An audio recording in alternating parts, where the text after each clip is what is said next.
A screening of Wanphrang Diengdoh's documentary short film Because We Did Not Choose was held at an event titled Sah Kynmaw, or To Be Remembered, organized by Dakti Crafts at the Meghalayan Age, the store in New Delhi on the 18th of June 2022.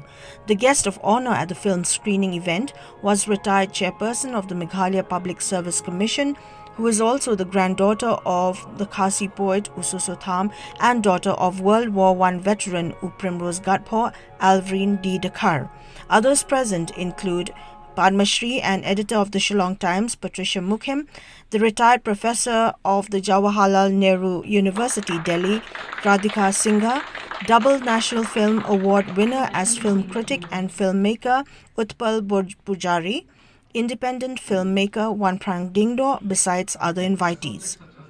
Because We Did Not Choose is a documentary film released in 2017 that marked 100 years of the end of the First World War.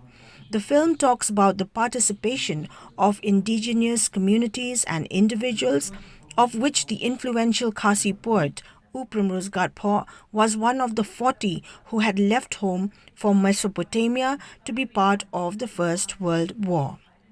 A panel discussion was also held after the screening of the film. An exhibition of Soso Tham's handwritten letters to his son Primrose Gathpoh was also part of the event. So in this way he advised him, and he said, you buy a fountain pen. I've got a fountain pen which cost me 6 rupees and 50 paisa. And even if it costs you 20 rupees, you buy it. Because with this fountain pen which I have with me now, I can finish the work which I would have finished in 4 years. I finished it in 4 months. So in this way he advised my father to be economical and at the same time to spend his money for something which is worth spending, and not to have any desire to get more and more money and wealth in that way.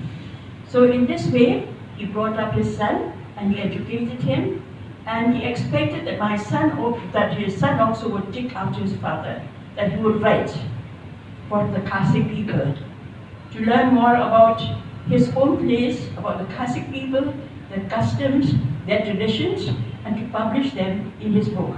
That's why my father, following the footsteps of his father, he wrote mostly in prose. And in his book, he wrote about his journey during the First World War and the experience he shared with his friends there, and also the difficulties that he faced there.